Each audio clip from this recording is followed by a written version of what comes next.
saya akan membacakan CV dari Bapak Sugilanus. Bli Sugilanus adalah seorang pembaca lontar di Bali, baik itu lontar bahasa Bali maupun Jawa kuno, yang bekerja sebagai seorang kurator di Museum Pustaka Lontar di Dukuh Penaban, Karangasem, Bali, dan saat menyelesaikan studi di jurusan sastra Bali Universitas Udayana, beliau juga bekerja paruh waktu sebagai asisten peneliti untuk peneliti dari berbagai university seperti Universitas Princeton, UCLA, Universitas Murdoch, Universitas Leiden, dan Universitas Osaka. Pada tahun 2006, Bli Sugilanus mendirikan Hana Caraka Society untuk membantu orang-orang yang memiliki manuskrip daun lontar untuk melestarikan koleksinya. Dan beliau juga sangat aktif menulis di ratusan artikel dan surat kabar, majalah, dan jurnal ilmiah, tentu saja yang sangat terkait dengan studi penaskahan. Dan beliau juga sering sekali diundang sebagai pembicara dalam seminar nasional maupun seminar internasional, seperti Kongres Budaya Indonesia, Ubud Writer and Reader Festival, International Conference on Tagore Hanoi di Vietnam, di Frankfurt Book Fair di Jerman, dan berbagai macam diskusi budaya yang diselenggarakan oleh komunitas lokal di Bali juga. Dan tahun ini yang sangat kami banggakan karena beliau Bli Sugi kami sudah rasa sebagai bagian dari UHN Gusti Bagus Sugriwo. Tahun ini beliau mendapatkan penghargaan sebagai kolektor naskah pengobatan tradisional Usada terbesar dari Museum Rekor Indonesia atau MURI. Selamat untuk Bli Sugi dan timnya di Hana Caraka Society. Dan beliau akan memberikan materi untuk kita semua yang pemaparannya tentang pemimpin dilarang ke dewan-dewan. Pesan dari Resi Sasana Catur Yuga sebagai rujukan kepemimpinan di era pandemi. Bli Sugi, kami persilakan 15 menit untuk menyampaikan materi yang sudah Bli Sugi persiapkan. Silakan. Akan cepat saja karena apa yang saya sampaikan ini sederhana saja. Ini hanyalah tambahan dari berbagai dalam masa pandemi ini saya menulis sekitar 12 artikel ya tentang berbagai lontar ya, sudah saya publikasikan, dan ini yang belum ya. Ada berbagai teks wabah sebagai bentuk ingatan. Jadi lontar-lontar yang muncul di sini adalah ingatan-ingatan yang saya sudah mapping. Jadi saya melakukan mapping berapa sebenarnya ada lontar-lontar yang mengandung teks wabah ya. Teks wabah itu maksudnya ada di dalamnya kata penyakit, kata gering, kemudian kata pengobatan, polemik bagaimana memikirkan wabah gitu. Ini saya lihat ada dari zaman saya sebut sebagai bentuk ingatan, kemudian kerajaan apa yang disebut, kemudian tokoh siapa yang ada. Ini background daripada penjelasan kenapa ada dilarang ke dewan-dewan itu dari nanti akan merujuk ke sana. Jadi calon narang itu adalah peristiwa bencana ya, mati karena banyaknya berubuk ya. Keputusan Empu Bradah juga begitu nama lontar, kemudian Taruh Pramana dibuka dengan Empu Kuturan. Jadi tokoh-tokoh di situ adalah tokoh-tokoh yang ada di periode Kediri. Ini sekali lagi adalah bentuk ingatan. Saya tidak mengatakan ini catatan sejarah, tapi ingatan yang mungkin dicatat kemudian atau dirumuskan kemudian sebagai teks tertulis. Namun teksnya itu kemungkinan besar dari ingatan-ingatan. Ada tokoh-tokoh Airlangga, Empu Baradah, Kuturan, Diana Tengdirah, masyarakat Kediri. Jadi di situ ada polemik bagaimana seorang pemimpin harus menyelesaikan persoalan wabah. Jadi lewat mitigasi dan investigasi, Airlangga mengirim Purohito terbaiknya beliau, salah satu penasehat utama beliau, untuk menyusup dan ke arah yang terkena wabah. Jadi di daerah masyarakat Girah ya, di wilayahnya Natengdira itu terkena wabah, kemudian disusupkan Bahula dan seterusnya. Singosari ada berlanjut teks itu. Saya loncat saja bahwa Sanghara Bumi yang di situ adalah ada teks intertekstualitas besar sekali dengan Widi Sastra Suwamandala, Tingkahing Wiku, dan Usada Cukildaki juga kemungkinan masuk di sana. Nah, tahun yang periode yang dirujuk adalah periode Majapahit ya, karena disebutkan di depan sekali. Dan di situ juga kalau kita masuk ke dalam tubuhnya Sanghara Bumi, itu masuk nanti yang diperintah adalah Raja Bali, Betara Besakih, dan selanjutnya memang teks itu seperti terjadi jahitan teks dengan Sumandale ya, para pandita Bali, masyarakat Bali. Jadi teks itu bersumber dari Majapahit, periode yang sekian, 1209 kurang lebih seperti ini, tapi dipedomani untuk Raja Bali, Betara Besakih, dan selanjutnya ya, masyarakat pandita.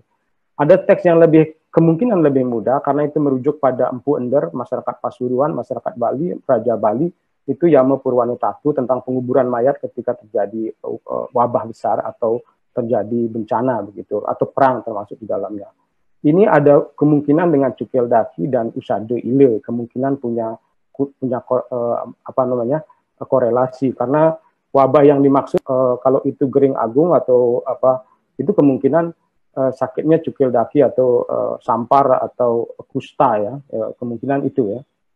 Nah, ini ditulis kurang lebih abad 16, abad 17, ada Empu Ender gitu yang kemudian berada di Pasuruan, kemudian teks itu menjadi pedoman penguburan jenazah dan sawu praktike. Teks-teks lain yang kemungkinan bersumber dari pasca Gel-Gel itu Ande Kacacar, Usade Kacacar, yang kemungkinan penulisannya juga bersumber dari teks-teks belakangan. Jadi yang disebutkan di situ Raja Bali, masyarakat Bali, para pandita, para Balian gitu. Ini cepat saja, ini adalah lini masa. Saya lihat memvalidasi apakah memang betul ada wabah di dunia. Jadi saya bandingkan sebelah kanan saya ada peristiwa di Eropa, spread of the Black Death in Eropa, in Europe, and the Near East ya, jadi Eropa bagian timur yang agak ke Baghdad, kemudian tembusnya ke Aleppo atau Istanbul ya, jadi dari Bukares, ini penyebarannya dari Eropa. Itu memang terjadi ya. Orang yang meninggal, jadi tahun yang mirip dengan yang diperkirakan, saya perkirakan apakah itu periode Sanghara Bumi atau Sumandale, itu 1294, 1527 Majapahit, di Eropa 1346, ini data tentang public health dan juga record kematian dari tahun 1346, 1353 itu 75 juta meninggal ya, sampai 200, estimated 200 million ya. Jadi ini pergerakan penyakitnya. Jadi ini bukan diskusi mitos, tetapi juga ada based on data berdasarkan persebaran. Karena masyarakat di Eropa waktu itu memperkirakan ini adalah koneksinya dengan Asia atau Asia Tenggara dalam perdagangan yang dibuka. Majapahit juga sudah membukakan dirinya dengan menjalin berbagai perdagangan dengan masyarakat Eropa ketika itu. Kalau tidak Eropa ya Cina, kemudian India, dan juga daerah-daerah yang kemungkinan terkoneksi di jalur-jalur seperti jalur sutra, kemudian jalur perdagangan laut lewat Eropa juga. Masyarakat Eropa mengatakan bahwa itu mungkin datang dari Asia, tapi kita juga berpikir jangan-jangan itu datang dari Eropa kan begitu. Nah ini catatan yang sudah diidentifikasi, babat dok tumpur warna manggaling bute 1524, ada satu epidemic mungkin disaster tahun 1602. Ini adalah sumbernya dari Hans Hagedorn. Ini peristiwa sekitar abad 17 ya. Must be indeed have brought to the region. Jadi kemungkinan membawa bencana besar ya, peristiwa tahun 1600 yang kemudian jatuhnya pertanian di Bali memang tercatat di kolonial era itu 1601 sampai 1903. Ini dari datanya Reid, kemudian Lambs yang sudah mendata bagaimana terjadi chaos masalah pangan yang juga punya urusan dengan bencana malnutrition disease dan malnutrisi, kekurangan gizi, dan juga kemungkinan ada wabah besar waktu itu. Itu juga saya cek apakah 1600 memang ada wabah besar di dunia ya, peristiwa Gel-Gel itu apakah jadi terjadi tahun 1600-an itu ada plague wabah ya yang terjadi di Poland, di Germany tahun 1611. Kemudian ini mencerminkan bahwa Yama Purwanitatu yang merujuk pada Empu Ender itu dan masyarakat Pasuruan itu tidak imajinatif, tapi ada peristiwa dunia dan global yang kemungkinan juga korelasinya kurang lebih seperti sekarang. Tapi itu kan kita tidak tahu mana pusat dan pinggiran, mana epicentrum penyakitnya. Yang jelas 1606, 1600 itu di Hungary, kemudian Poland, Germany, England, France, itu semua mengalami persoalan besar ya. Jadi bagaimana Fledge itu menghantam. Nah itu 300 tahun setelah periode Majapahit gitu, 250 tahun terjadi lagi itu. Maka teks-teks itu, peristiwa itu kemungkinan memunculkan teks-teks yang Puramatatwa, Usada Cukirdaki. Ya, Black Death, Cukirdaki itu adalah orang, Black Death itu adalah orang hitam kulitnya, kemudian sampar dan kusta itu kan luar biasa kerasnya ya. Ada juga sakit-sakit yang lain. Jadi saya bukan ahli penyakitnya, yang jelas Ileus sama Cukirdaki ini punya korelasi dengan penyakit-penyakit yang juga beredar di Eropa ketika itu. Nah, saya mencoba cepat saja karena waktu sedikit sekali. Kilas balik kebijakan penanganan wabah seperti apa. Ini kebetulan ada warisan lontar di tempat saya. Acuan kepemimpinan berdasarkan lontar-lontar yang kami terima, yang kita warisi, itu ada sangat jelas ya, berbasis pada logika di zamannya.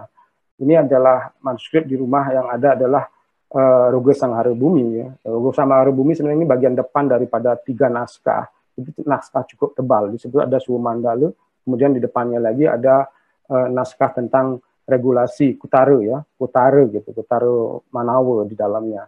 Jadi ini bagian yang dimiliki oleh para upepati di zaman dahulu, karena ini naskah yang kami warisi dari upepati leluhur di Buleleng ya. Nah, upekarenya itu jelas sekali ya, disebutkan. Jadi saya sudah summarize itu, melakukan penggalian dan pemetaan apa saja disebutkan. Tadi ada upekara mantra wabah, ya betul. Tapi ada larangan pujo wali juga. Jadi orang dilarang melakukan pujo wali sampai 4 kali. Kalau sampai 4 kali tidak galungan. Kalau sekarang ada wabah menyebar, dilarang galungan. Kemudian kedua lagi dilarang, ketiga dilarang. Keempat kalau masih baru galungan itu harus dilaksanakan karena raja harus melakukan upakara itu. Jadi galungan memang dilarang waktu itu. Saya tidak berbicara masalah itu. Tapi di sana juga ada sawo pratik ya, pujo wali dilarang, sawo pratik itu harus diminimais, gitu, kuburan harus secepat mungkin. Itu di dalam naskah Purwanatatwa. Karantina di dalam berbagai naskah disebutkan, isolasi wilayah, isolasi diri disebutkan, terapi pengusada sudah disebutkan, penguburan, penanganan jenazah disebutkan dalam berbagai naskah. Ini protokol mereka sangat jelas, sangat kalau sekarang scientific kalau sekarang kita sebut ya. Tapi sains itu dari mana sumbernya? Kenapa mereka tidak chaos? Kan itu pertanyaannya.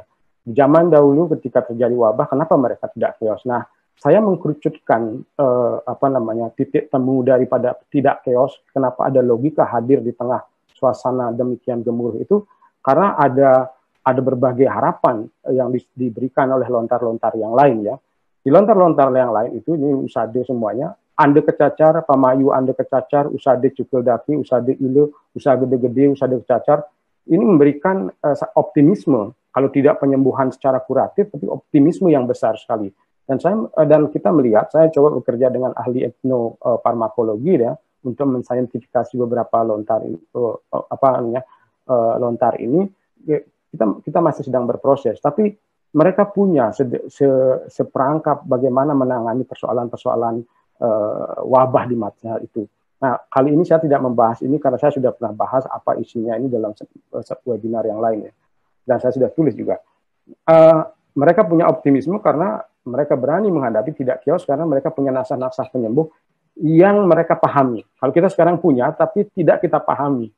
Itu perbedaan chaosnya adalah ketika orang punya pedoman untuk mengantisipasi persoalan dan memahami persoalan, mereka bisa menahan titik kesadaran untuk tidak jatuh chaos. Nah, sekarang yang terjadi kan justru sebaliknya, kita tidak bisa mengakses pengetahuan itu bersandar pada katakanlah global policy, public health untuk global policy dipegang oleh WHO. Kita hanya menunggu vaksin sampai WHO menyatakan dan sebagainya itu. Dulu di daerah-daerah di Bali punya kebijakan lokal, bisa mengantisipasi dan bisa melakukan lockdown atau menutup daerah ya. Jadi kalau kita berbicara masalah lockdown itu mereka sudah melarang antar daerah. Jadi ada naskah menyebutkan Cukeldaki, Kute Marane itu disebutkan kota harus ditutup ya, dan juga pasar antar desa diberikan menutup karena orang-orang datang dari tempat lain itu tidak menjamin tidak terjamin bahwa mereka tidak membawa penyakit. Secara historis kita tahu tahun 1920-an, 1880-an itu di Buleleng mereka ada beberapa catatan dari Belanda sakit flu dan sebagainya tahun 20 itu ada ya. Kami masih mendengar cerita itu. Jadi ini adalah obat-obat yang sarana untuk meningkatkan imunitas kita. Nah, pantangan pemimpin dalam wabah itu apa? Jadi saya mengkerucut kenapa mereka demikian optimis, demikian saya membayangkan terkontrol karena mereka punya pedoman-pedoman. Ternyata ada pantangan pemimpin yang mendalam ketika dia menghadapi wabah. Paling menarik adalah ketika itu juga disebutkan di dalam Rogo Sangare Bumi ide Betara ya, semua kekuatan semesta itu meninggalkan manusia di manusia loka ini. Pergilah mereka ke Mahameru dan ke alam sunyi begitu. Jadi kalau kita bandingkan dengan konsepsi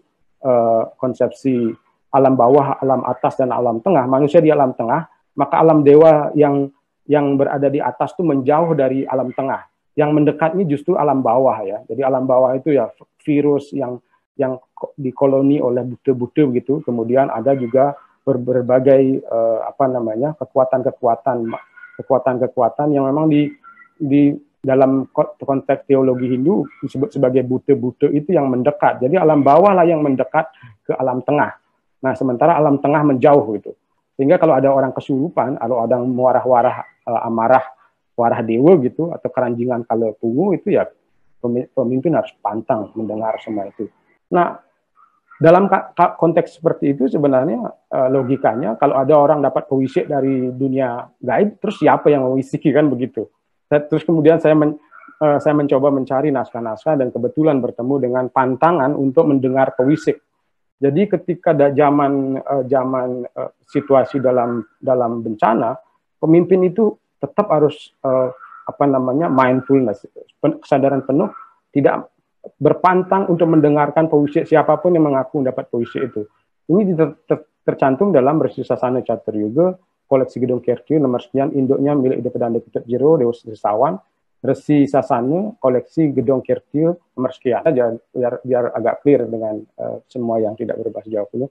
Ada lagi nasihat Bagawan Purwosana Padmi kepada anaknya Sri Bojana Raja. Hai anakku Sri Aji, sang raja maksudnya, ada petuah kepadamu perihal orang yang menjabat raja.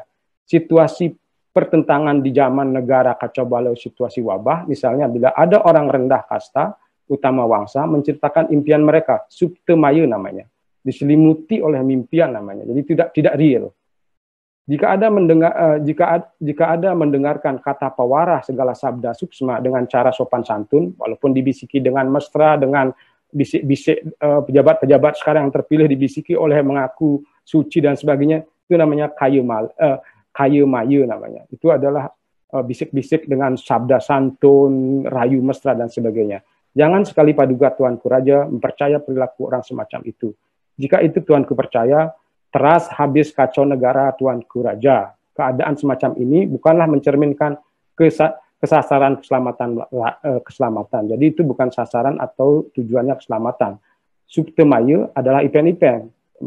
Orang yang diselimuti oleh mimpi itu adalah ngipen-ngipen, ya ngipit-ipit gitu. Kalau mayu menjiwai terhadap orang yang demikian macamnya. Jadi diselimuti oleh kala.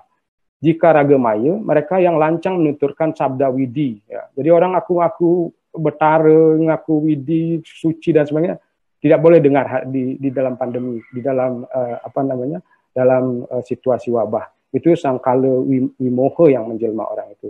Bila ada orang mendengar sabda suksma dengan kata-kata obrol yang tersebar luas, walaupun sungguh-sungguh sabdanya karena katanya seperti itu, janganlah Tuanku hirau kepada kata-kata itu. Saja mestinya fully conscious ya. Orang yang demikian kemasukan kalau pungu-pungu. Bila sudah terbebas, menghilang dari orang itu, maka membawa kacau gitu. Cacatnya pribadinya itu disebut kalau cok sebaya. Jadi orang-orang yang mengalami histeria, mengaku kesurupan dan sebagainya, kalau sekarang disebut histeria ya, karena punya persoalan stres, ketakutan berlebih, kemudian ada bawah sadar yang tidak mampu dibendung sehingga mengaku dewa dan juga menerima bullshit itu sebenarnya pantangan bagi pemimpin untuk mendekati atau berada di lingkar itu. Nah, pantangan itu saya petakan seperti ini. Ada subtemaya namanya. Ada orang yang sering menceritakan. Pemimpin itu jangan dekat-dekat dengan orang yang sering menceritakan mimpinya itu. Itu nanti chaos ya. Ragemaya artinya yang merasa kedewan-dewan. Jadi jangan dekat-dekat dengan orang yang sering kesurupan, yang merasa bisa punya nomor telepon Tuhan atau bisa WA di Betara gitu. Itu bahaya sekali. Kiai Malu adalah ini yang orang-orang yang dengan mesra menyebutkan sabda-sabda Tuhan di acting seperti di Betara lah gitu kan. Nah, Ragemaya amarah-amarah, apalagi dengan yang Ragemaya yang kedua ini, wang amarah warah dewa. Jadi dengan marah-marah mengatakan bahwa dia adalah dewa gitu. Nah, ini pantangan pemimpin sekarang dalam pusaran subtemaya, Ragemaya dan Kiamaya. Kalau yang menghampiri, jadi sebenarnya kalau dalam konteks Eropa atau dalam konteks dunia, itu ada selalu yang namanya delirium ya, ada yang namanya histerik gitu. Di dalam satu chaos wabah, selalu ada orang yang terobsesi menjadi makhluk Tuhan atau pembawa pesan. Di Amerika juga begitu. Penasehatnya Trump mengaku membawa kesembuhan gitu. Dilakukan oleh orang dari salah satu berafiliasi ke gereja mana gitu. Di India juga begitu. Jadi satu pemimpin partai di India saya baca mengatakan bahwa sesungguhnya COVID ini adalah avatar yang akan menyelamatkan dunia dan menyalahkan orang-orang makan daging gitu. Di India seorang pemimpin partai mengatakan begitu. Itu kan sama dengan wang amarah warah dewa gitu. Dia ngaku sebagai penegak Tuhan dan juga pembawa sabda. Nah, keranjingan kalau pungu-pungu, kemudian cok base ini kesadarannya sudah hilang karena histerik kepada dan merasa dirinya menjadi penjembatan bahasa Tuhan. Nah, titik tumpunya apa? Karena itu disadari atau tidak, bentuknya apa saja, apakah itu kesurupan atau apa, atau merasa paling punya logika, merasa paling punya akses kepada ke sumber terbesar dari penyakit ini sudah disalahkan. Nah, apa harapannya gitu? Harapannya adalah kalau kita baca Sasana Resi Sasana, itu orang harus 100%, 100% itu harus berpedoman pada Widi Sastra. Sastra lah menjadi tumpuannya. Saya persingkat saja. Jadi, nah saya pikir itu penutup saya adalah kepemimpinan itu berpantang untuk mendengar semua di luar literasi. Kalaupun mitos masuk, itu harus dikaji berdasarkan mitos-mitos. Ada kajian mitos untuk menjadi senda kutip yang rujukan dalam pengambilan kebijakan mestinya berbasis pada literasi dan juga tentunya mindfulness ya. Ada strada, kemudian ada darsana dan juga ada banyak sekali pedoman-pedoman yang sebenarnya menunjukkan lebih pada keputusan logis, bergerak dari mitos ke logos gitu, bergerak dari wisik ke policy gitu. Jadi bukan wisik tapi policy, public policy, mendengarkan, menguji secara pemerintahan dan juga berdasarkan sastra-sastra dari masa lalu. Pertama adalah yang kita bahas ini adalah sistem pengetahuan ya. Artinya tidak harus kita copy paste di masa lalu, tapi framework berpikir. Kalau kita berpikir namanya sistem pengetahuan, berarti ada metode pendekatan terhadap penyakit. Nah, ada mitigasi di dalam itu. Jadi itu adalah sistem pendekatannya. Kalau di kuliah atau pengantar filsafat ilmu gitu, kita tahu filsafat ilmunya lontar-lontar tuh apa gitu. Jadi kita melihat secara ontologis, epistemologi, kemudian semua persoalan-persoalan itu dilihat dengan cara apa. Nah, inilah sistem berpikirnya itu, sistem pengetahuan berpikirnya itu yang saya coba ketengahkan di sini. Tadi pesannya sebenarnya Resi Sasana itu panjang lebar. Salah satunya isinya adalah pemimpin itu harus pantang untuk mendengarkan pewisik dari berbagai orang yang mengaku pintar dan sebagainya itu, atau orang-orang sekitar mengaku dapat warah dari dewa-dewa, itu frame berpikirnya adalah di dalam situasi pandemi, chaos pemikiran dan juga chaos manusia itu harus kita screening dan kita saring. Artinya apa? Harus ada logika di atas semua chaos gitu. Ini kan sistem berpikirnya mereka. Nah, kedua juga di dalam Resi Sasana Catur Yuga itu ada pesan jelas sekali. Dikatakan kalau raja tidak melakukan galungan di ketiga kali setelah ketiga kali tidak melakukan galungan, tidak melakukan baru salah. Tadi disebutkan di situ di lontar yang sama. Jadi di Resi Sasana Catur Yuga itu disebutkan 3 kali seorang raja untuk skip menghindar dari galungan, tidak merayakan galungan, tidak apa-apa. Tapi kalau keempat memang masalah katanya gitu. Nah jelas bahwa para leluhur kita frame berpikirnya adalah ritual itu penting. Ya, sangat penting, tetapi memang harus dihindari untuk melakukan kerumunan itu. Jadi social distancing, kemudian isolasi diri, itu jelas sekali ada nalar di baliknya itu. Bahkan mencoret ritual, pujo wali, sawo pratike dan sebagainya itu dicoret gitu. Nah sekarang yang terjadi ya ini entah ngaben, entah kerumunan apapun yang terjadi, jangan bilang pilkada ya, itu pilkada kan memang penguasa yang menentukan. Jadi mereka yang juga boleh melanggar ya. Kalau kita lihat apa yang terjadi belakangan, tanda kutip ya boleh melanggar itu. Tiba-tiba ada perenggangan, kemudian ini kan bertentangan sekali dengan logika kepemimpinan yang diturunkan oleh Resi Sasana yang diamanatkan kepada para pemimpin di abad itu. Di abad itu saja berbasis pada logika. Oleh karena itu menyambung diskusi sore ini yang memang sistem pengetahuan itu dipertanyakan, makanya sistem berpikir, pendekatan nalar daripada lontar-lontar apa gitu. Nah, saya akan dengan senang hati kalau membuka itu, dan sudah beberapa kali bahwa semua Widi Sastra itu tidak semuanya seperti orang kesurupan, enggak. Itu adalah sistem berpikir juga gitu. Jadi ada nalar di dalam ritual, ada nalar di dalam usada, ada nalar di dalam mitologi lama yang memang perlu disaintifikasi atau didekati sebagai keilmuan sekarang. Saya pikir itu ya. Jadi cara berpikirnya di belakang itu, bukan mengadopsi hari ini harus membalik lagi ke sana, enggak.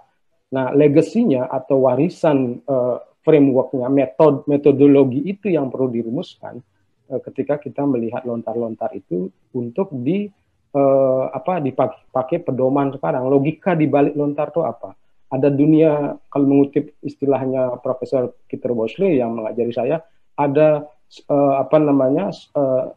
social world operated behind the text. Ya. Jadi dunia sosial, dunia logika bekerja di belakang teks-teks itu. Gitu. Jadi itu saya pikir dunia logika apa?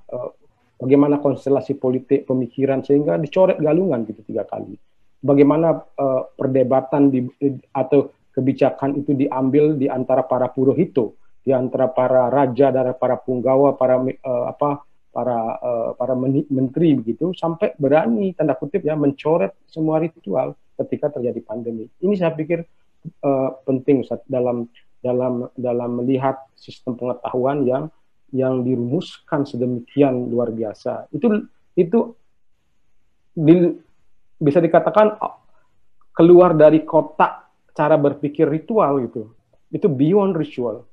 Nah, pikiran seperti itu terjadi di masa lalu. Sekarang ketika kita berhadapan dengan pandemi sedemikian besar, kita kembali terjebak dalam pola pikir yang ritual tanda kutip ya, membabi buta begitu. Saya pikir ini yang penting sekali, bagaimana kita berpikir beyond ritual ya, meloncat melihat pandemi ini tidak hanya sebagai satu gejala gaib, tapi ada beyond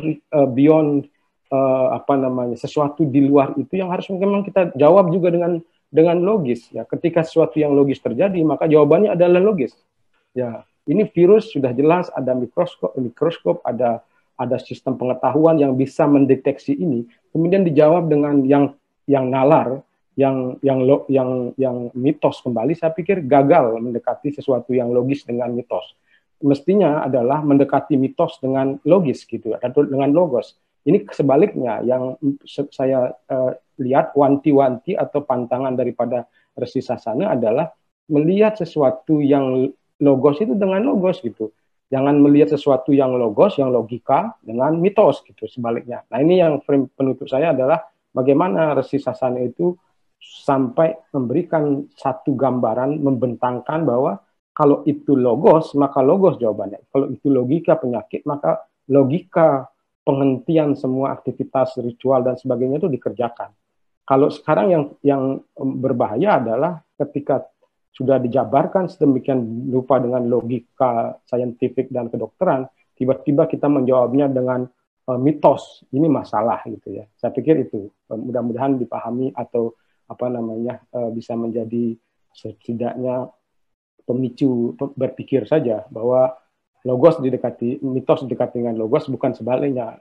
Logos, logika didekati dengan mitos gitu. Itu saya pikir mesti kita perdebatkan kalau terbalik seperti itu. Terima kasih banyak atas waktunya. Mudah-mudahan tidak ada hal-hal yang membuat merasa tidak nyaman. Mohon maaf kalau ada yang keliru.